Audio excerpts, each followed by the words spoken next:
Thank you for joining us for another power-packed message from Dr. Myles Munroe, provided by Munroe Global Incorporated and MunroeGlobal.com. We transform followers into leaders and leaders into agents of change. We hope that this message is a blessing to you as you advance your life and discover your purpose. Now, let's go into the message.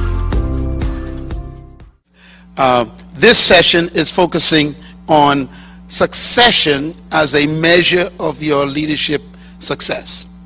That's what we're focusing on. And the first statement I want to make that I hope you write down is that the first act of leadership is to identify your replacement and begin mentoring them. That's the issue here. We also want to focus on the idea that succession is self-replacement.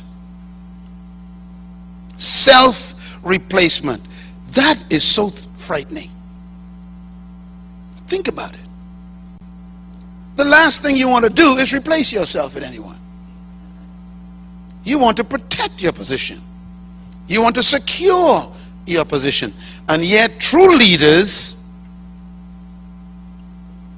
seek to replace themselves. Point number 2, it takes courage to make yourself unnecessary. We do not want to feel that we are not significant. But great leaders move themselves out of the spotlight. You know, one of the greatest leaders I've ever met in my life, personally, was Nelson Mandela.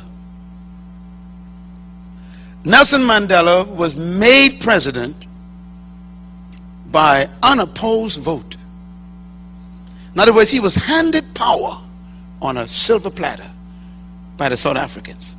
No one could oppose him because he earned the right to be trusted.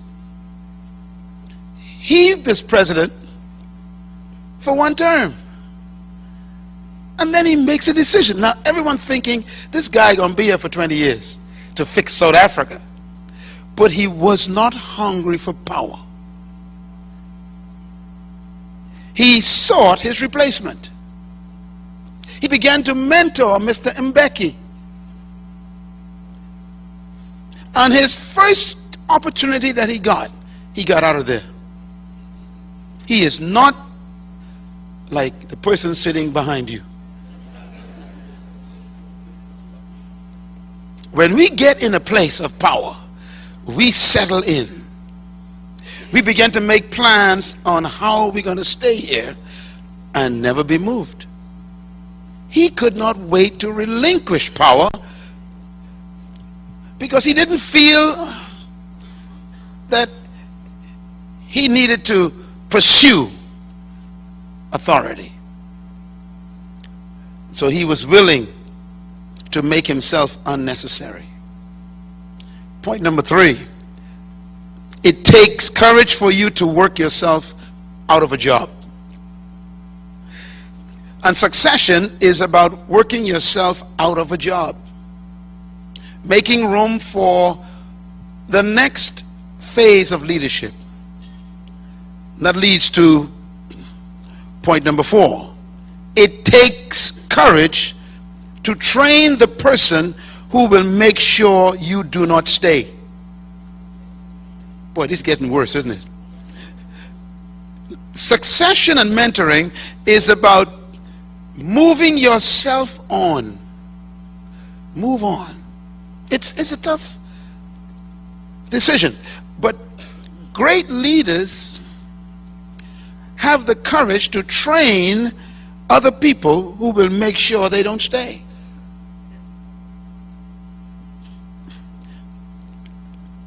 Words of Jesus Christ. It is expedient that I go away. How come we don't have that attitude? It's expedient that I go away. It's necessary that I leave you.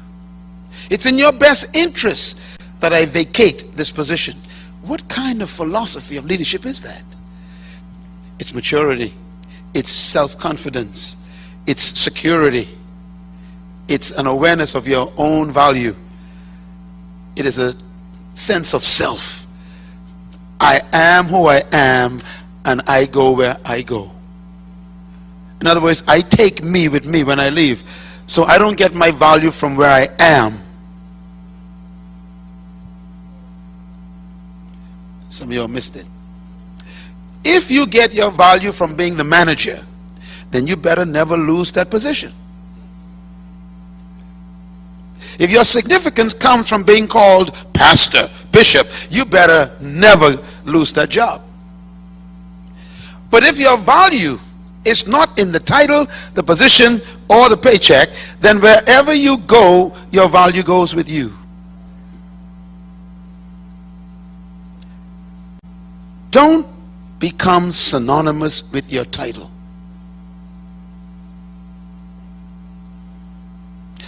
Don't become synonymous with your position.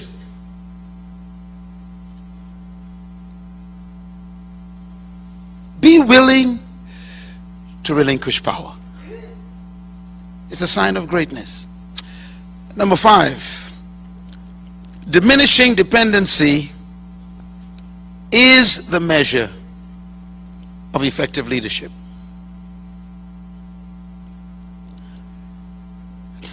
This takes all the skills of a leader to create an environment where you become less important. And sometimes the raw material you got to work with takes a lot of work. In other words, the quality of the people around you may be tough to work with, but you're going to have to start from zero. I remember when I came back to this country in 1980 with this vision in my heart to train leaders around the world. On my way back to this country from college, I remember asking a question. I asked God a question. I said,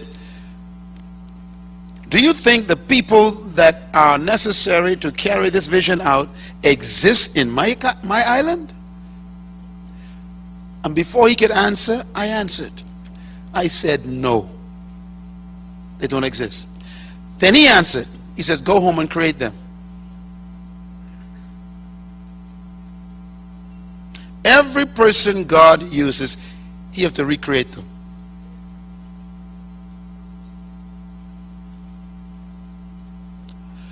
So the people in your environment who you would like to mentor and develop into leaders may need a lot of work. You got to have a lot of skill, a lot of patience to mentor people. You got to trust them with power, with the rights to make decisions. All right, here's something I thought was interesting. Succession is about life beyond your leadership, living beyond yourself. True leadership measures its success by this concept again of diminishing dependency. And therefore your greatest contribution is to outlive yourself. How do you outlive yourself? By transferring yourself to other people. Succession is about living beyond your grave. And the only way to outlive your life is to reproduce yourself in the next generation.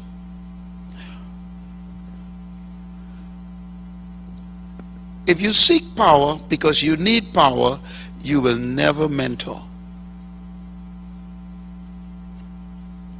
But if you seek to serve the next generation, you'll always desire to mentor.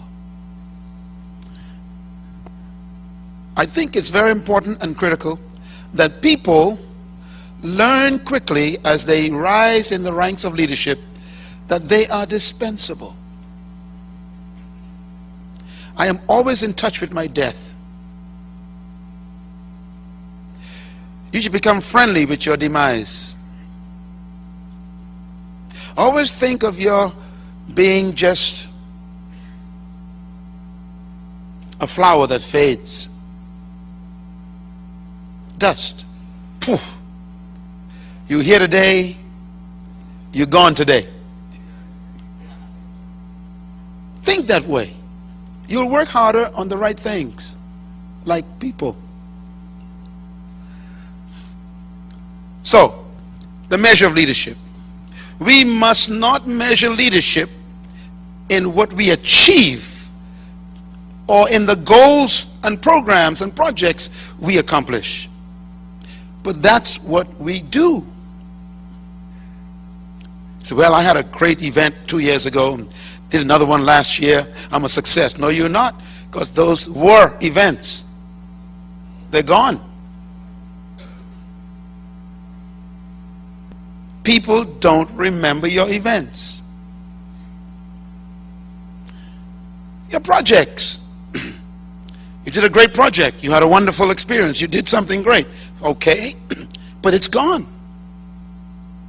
People won't remember the convocation you had in Jerusalem last month. They won't remember it. It was great, but so what's next? They say next. And so you can't build projects as your legacy. So please write this down.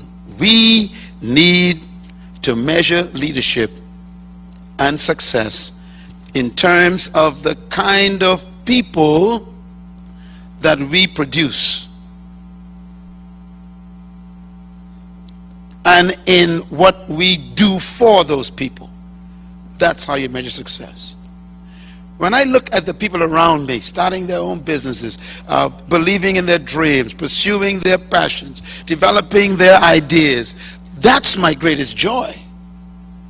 It's not keeping them as followers of me, but what I do for them. And many of you have come to me and said, you know, you've read a book, or you've heard a TV show, or maybe you listened to a CD, or you came to an experience and you had an event with me and it changed your life. To me, that's leadership success. It's what you do for the people around you that make them better than you. That's legacy. So the measure of true leadership is really ultimately your ability to leave. You are successful when your organization grows after you leave.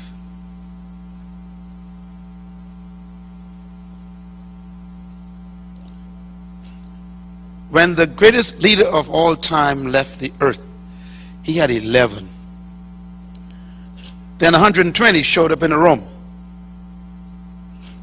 And in 1 week, there was 3,000. And the rest is history. In his absence. Sometimes the only memory of a people is the old picture in the lobby.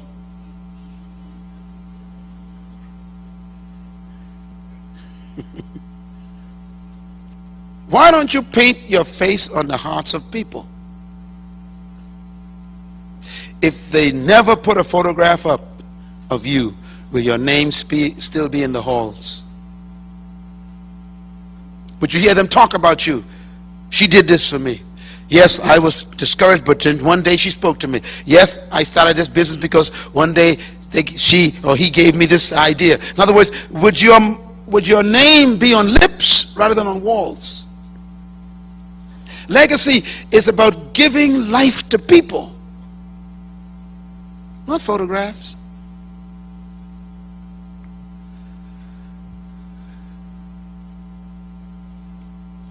You are so important to the people around you. Give them your best. Give them yourself. They deserve that. Here's a thought. As mentor, true leadership makes itself increasingly unnecessary. That's how we live. True leadership is measured by what happens not in your presence, but what happens in your absence.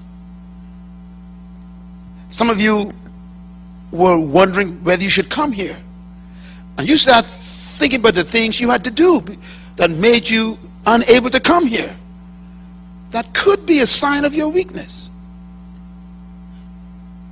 If you believe you can't afford to leave the place to come for you to grow, you are a poor leader. Because it means you cannot trust the people that you claim to train to work in your absence. You can always tell a poor manager or an ineffective supervisor or a weak leader. And that is, every time they leave the office, there is a coffee and a water fountain party. You all know about those parties? Sure, you were part of them. You couldn't wait for the manager to leave, and you just sit around and talk for whatever, 2-3 hours. When they come back, everybody runs back to their desk. That's a poor leader. What happens in your organization when you leave? And why can't you stay away more than 2 weeks for a great vacation? Why do you need to call every hour? Because you are not a leader. What happens in your absence will measure your greatness. So mentoring sets you free to have a vacation. Mentoring keeps you healthy. You can rest. Hey, I like what Jesus Christ did. He went to heaven and sat down. Give him a big hand. That's good stuff. He did so well with those 12 guys. He says, I'm gone. I'm out of here. And he's been sitting for 2,000 years. That's a long vacation. And all he's doing is what? Just praying for the saints, it says. He did so well. He just observing with his brothers. He said, look at my boys down there. They went from 11 to 2 billion. And I'm not there. Ulcers, high blood pressure, growths, fibroids, diabetes, stress. The Bible says the commandments of the Lord are not grievous.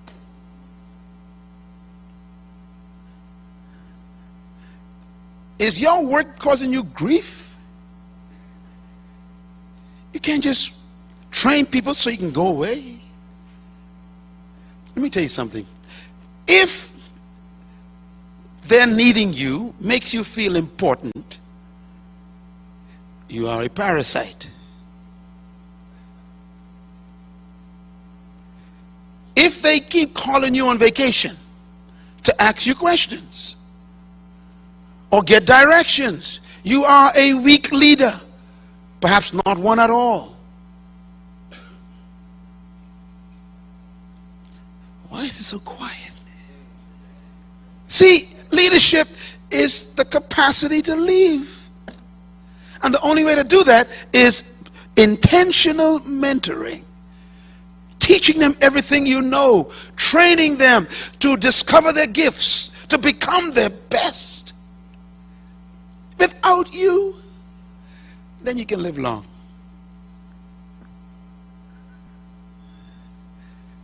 Leadership. Write this down. True leadership is measured by your followers effectively leading others. When your followers can effectively lead others, you are an effective leader. You know, in a family, this works like this. If you are a parent, you don't measure your success as a parent by the behavior of your children. That's not a measure. You measure your success as a parent by the behavior of your grandchildren. You get it? In other words, if you were a great parent, it would show up in your grandchildren, because your children will parent their children the way you parent them. So study your grandkids.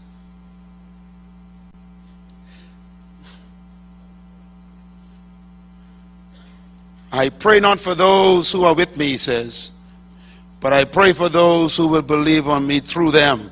I'm going to check the grandkids. Because if I mentored effectively, then my mentees will mentor effectively. This is why you should never be driven out of office. Oh, this is so good. Listen, some folks don't leave. They got to be driven out. The board got to vote to get them out. Don't give any board the pleasure. This is good stuff now. Don't let no board decide it's over. Beat them to the deal. Leave on your own volition. Transfer before you are terminated. Write that down. Good stuff. Eh? Transfer the power before they try to fire you. Just look. Why? I don't need this job. I came here to create leaders and I'm on my way. That's the way you go into an organization.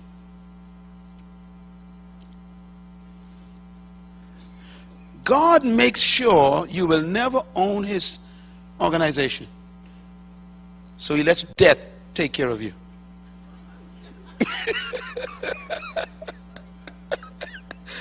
You think you all of that? Don't worry, we're going to stretch you out in a casket in a little while. And all that you thought you were will be in a box. One box. And we're going to dump it. Tell your neighbor, settle down. Come on, tell your neighbor, settle down. Yeah, you ain't all of that. Settle down. Don't get all highfalutin and all this stuff. But who you think you are? Reverend and bishop and doctor and manager, and supervisor and CEO. Oh, shut up. We're going to bury you soon. Focus on legacy. Some of you are 3 weeks away from cancer and don't know it. Some of you are 12 months away from it. You are 18 months away from an accident. I don't know. You don't either. Maybe that's why he sent you here. Because he knows the future so well. Maybe he's saying, go back and start in the morning. Call your office and say, look, I'm in the Bahamas where God lives and he's talking to me. I ain't calling y'all no more until I come home. Do what you know to do and make me proud. And then hang the phone up. Maybe he sent you here because your time may be short.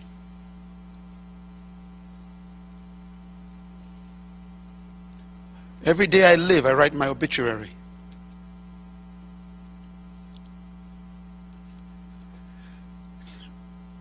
Every day I decide what they will say over my dead body. I'm writing that myself.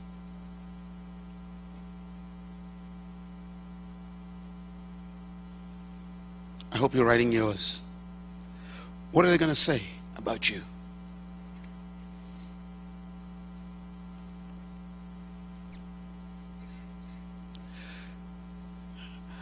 I shudder to think that you can work all your life for something and someone comes along and kills it in 1 month. Leadership success is not measured by what you have done, but by what you can successfully transfer to the next generation. The vision, the passion, the ideas, the dream, what you saw that you won't live long enough to finish. Can you give it to someone else?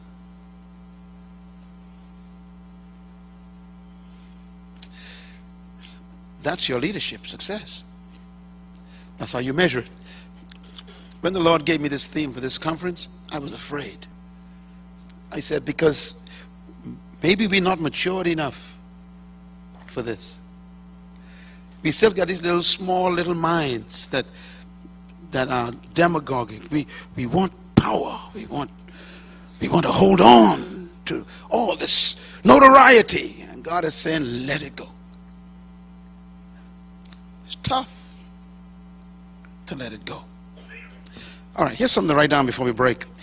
If your ministry or your vision dies with you, you failed. So you measure leadership success in succession by living forever through people. You know you're going to die, so you might as well make it worth it. Do something that makes you live beyond your cemetery. Don't live just for yourself. Leadership is about transfer. It's about intentional release of power.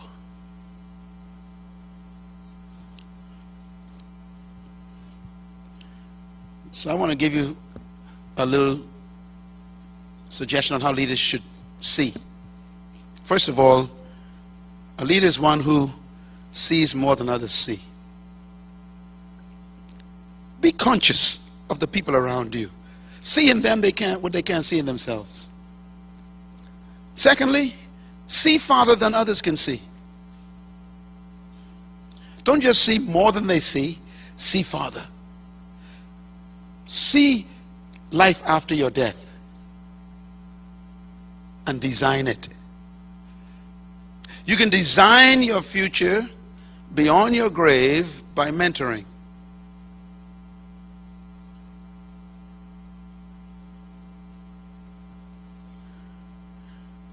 And thirdly, leaders see before others see.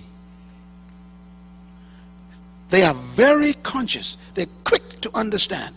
I better put that in place in case I'm not here. They see quickly. I better fix this before I leave. I better make sure, provide for this before I go. I remember King David. What an interesting guy. David knew he was dispensable. So he put aside a lot of money, a lot of materials, a lot of equipment for a temple he knew he couldn't build. He was able to see beyond. You know, one of my goals in our organization is to hand over everything we have to the young leaders that are around us. I can't wait for that. But I made a promise. I will give them a debt-free organization. They will not inherit debt. I want them to start off where we left off. Are you thinking and seeing beyond everyone? Leadership not only is sight, it's foresight. Leaders see consequences of their actions. They know that if I do this, this will happen. And if I do this, this will happen. So they make decisions very carefully.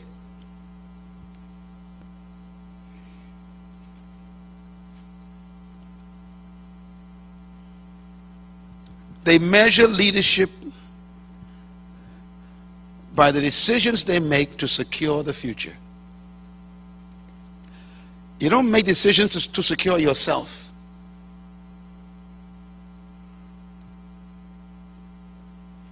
What will it do for the people and for the company? When our organization first began, I told our board, I said, look, we must invest in real estate because it's the only guaranteed estate that is real.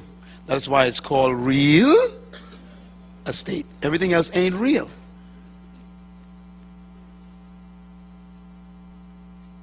And so we've been doing that over the years. And we have cushioned ourselves so well that we're not afraid of any crisis. The decisions that you make will secure the future if you are a visionary leader. Your interest should be in the future because that is where you will spend the rest of your life.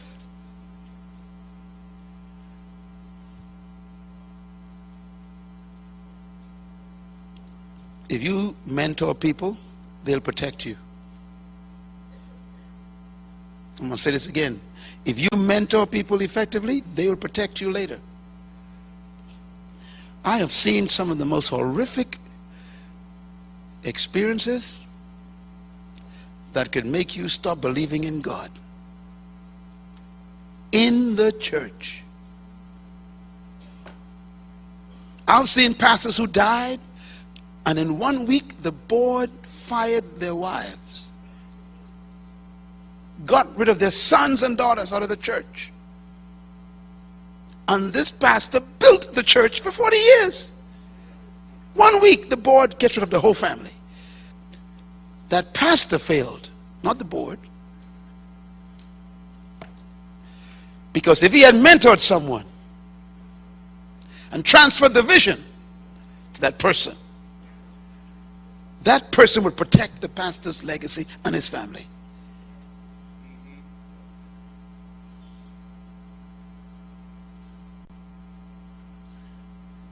If you like power, you will train the people around you to like power. And therefore they're coming after yours. Hope you're listening to me. If you're in the ministry or in the business just for money, you're training the folks around you that is valuable. That's what their values are. So they can't wait to get rid of you to get your money. But if they sense that you love, respect, and want to invest in them, their gratitude will protect you. Mentoring guarantees succession. All right. I know it's rough on you, so we're going to break.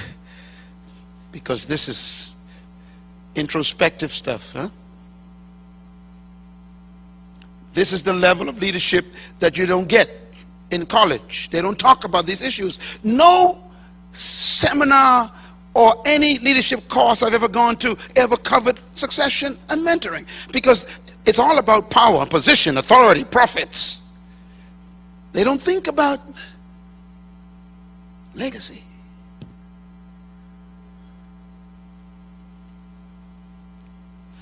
Here's something to think about. Don't miss any session, please. Because we need to learn about how to do this. Anybody want to know how to mentor? Let me see your hands. You know how to do it? Let me see your hands. I just want to see a confession. You want to know how to mentor? Okay, some of you assume you know. I'm not going to leave it up to guessing. This statement up here is an interesting statement. And this is a little hint. And we're going to break in 5 minutes. But I want you to think about this. First of all, one of the most successful transfer of power was Moses to Joshua. Do you agree? Absolutely. Perfect. Normally, when there is a transition of power, there's a fight.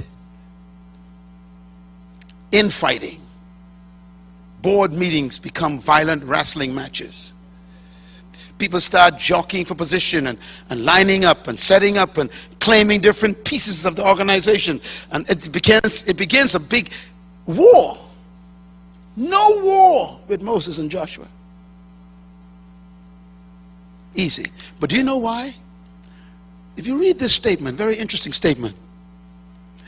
It says Joshua, whose father's name was Nun, was Moses' what? Aide. How long? Since his youth. Okay. Listen. You want to mentor people who don't want your position. They want to make sure you stay in it. I'm going to say this again. This is very important. You want to mentor people around you who don't want your position. They want to protect it. I'm going to say this a third time because this is very subtle. You want to mentor people who don't want your position. They want to make sure you stay in it. That's what an aide is. Now, the folks we call aides today, they are following you, serving you, carrying your water bucket, not because they want to protect your position.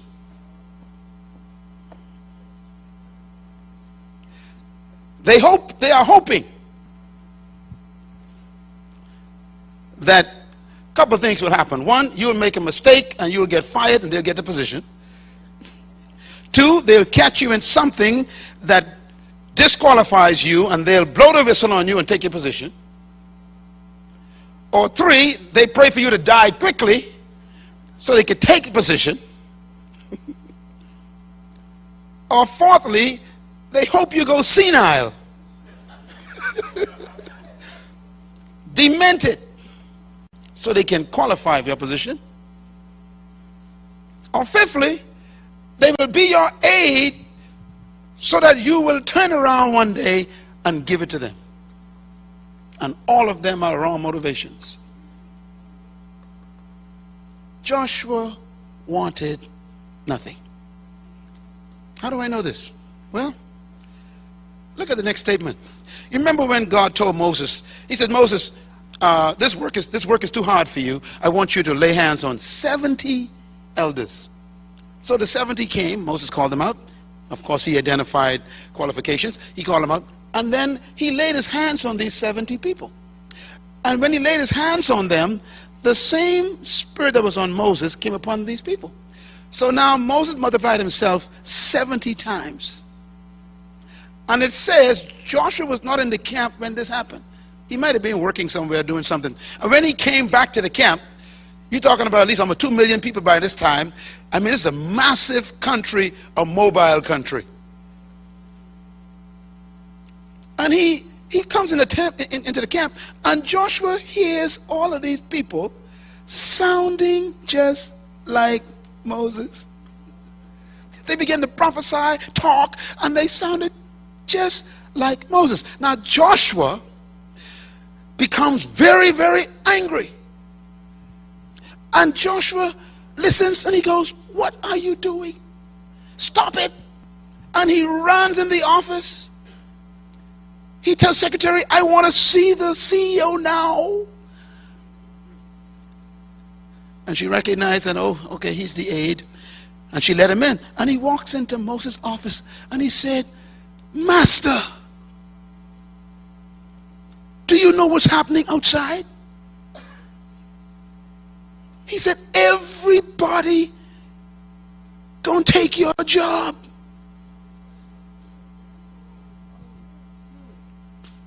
That's what he said. He said, "Look, they're gonna replace you. They won't need you anymore. They sound just like you. You are in danger of losing your position." That's what he told Moses. Moses is a great leader. We need him to come back again in your chair. Moses turns to this young guy and he spoke. Now Joshua said, "Stop them. I don't want them to take my boss's job. I got to protect you." And Moses replied, "Joshua." And I believe this was the moment when Moses decided this kid gets the company. Because he doesn't want it. He wants to protect me. Wow. This is when Joshua expressed his love for his boss. And please don't forget that statement. It'll make sense tomorrow. His love for his boss. And Joshua heard Moses say, "Look, listen, son. Are you jealous not of me?" Please write that down. That's important. See, people around you, they're jealous of your job. jealous of your power, jealous of your money, your notoriety, your fame, your position. You're the manager. I want to be the manager. So they try to do stuff to get you out of there. He wasn't jealous of Moses. He was jealous what? For Moses. That statement means he was defending Moses' position. Whew. When people talk about your boss or your pastor, what do you say to them? When people gossip about your boss or your pastor, what do you say? Do you join in? Or do you defend them? Don't you talk to about my president like that. You stop that. Don't you talk about my supervisor like that. Do you say that? If you join in with them, you will never be a successor. I remember one time, and we're going to get into this again tomorrow, but, Peter, wow, I knew the moment when Jesus chose him. That's when Jesus started talking about, I'm going to die. Peter says, over my dead body. Christ says, I like this guy. I like this guy. Do you defend your boss? Or do you join in and criticize because you want him to fall so you can have the position?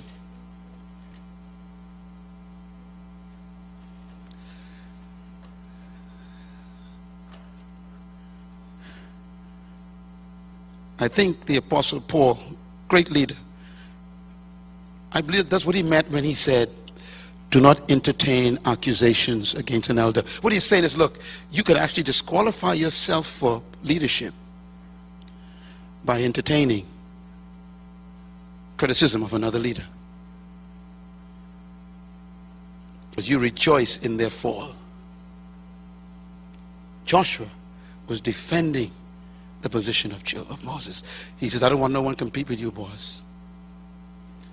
And Joshua says, I'll die if they try to take your job.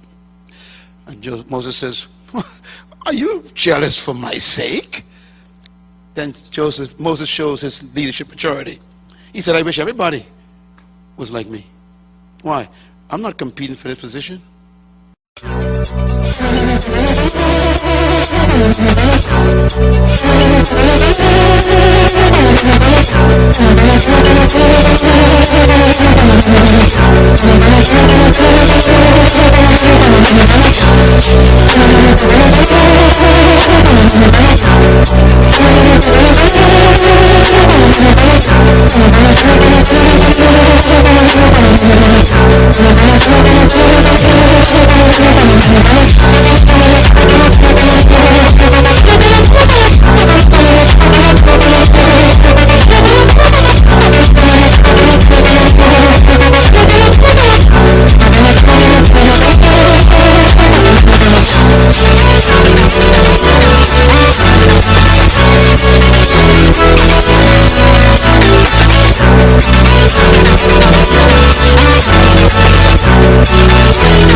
I want everyone to be a leader. There it is. Oh, great prophet. God says, look, Moses, look, I want everybody to be a prophet. Is that how you think about your leadership position right now? You wish everybody in the office could have your job? Or you praying they never get it? What's your mentality about leadership? Are you defending your turf? And anyone who comes close, you find a reason to destroy them? Or are you saying, I wish all of you can take my job. I'm going to make all of you just like me. I'm going to train all of you to have my same ability. Wow. That's maturity. Leaders, true leaders, are never married to a position. True leaders walk around with a debt, DBT. They owe to humanity. I owe humanity this. I'm going to pay my debt. That's how I feel every day. I owe all of you what I'm teaching. I have to do this. I owe you this. This ain't no job for me. This is an obligation.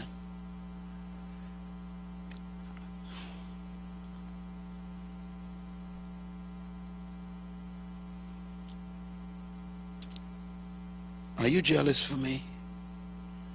You know, even in our organization, Twyla, a lot of people come and go, and I just sit and listen, watch, think, observe, and I don't say anything. And I go, let me just see among them who are jealous of me and who are jealous for me. Because there's a big difference.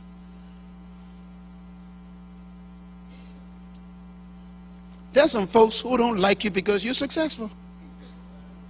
And what they don't know is if they're smart, if they act right, they can get all of it dumped in their laps. Are you jealous for me? Moses said. Then you got the whole job. Didn't give it to his sister, Miriam. You remember her attitude. Some of y'all got that same, no, not you, the one behind you, got that same attitude. You know, well, you know, who you think he is? God can speak to me. Wait a minute. This is not about competition. It's about purpose. That's Moses' purpose. Girl, you can't compete with purpose. You can't compete with Myles Munroe, what I'm doing. This ain't your purpose. You find your spot and you glow in it. And God says, Miriam, I'm going to kill you because of your attitude. And he gave her leprosy. Yeah. And the same person that you are jealous of will be the one to save you. Moses saved her. Why? Because he didn't ask for the job. True leaders never ask for their jobs. Destiny chose them. So don't ever be jealous of destiny. You'll never win. It's like being angry because a bird is flying. The bird will fly and sing while you die because he didn't choose to be a bird. Yeah. All right. Finally, why mentor? Leadership succession. Why should you mentor? Because success without a successor is failure. And that's it. Success without a successor is what? Failure. Thank you once again for listening to this message, as we hope that it has been a blessing to you. Our goal is to show you new paths and opportunities so that you can discover your purpose. It is your love, support, and partnership that makes Munroe Global possible. Please visit us online at www.munroeglobal.com for more product, partnership, or to join us at one of our live events around the world.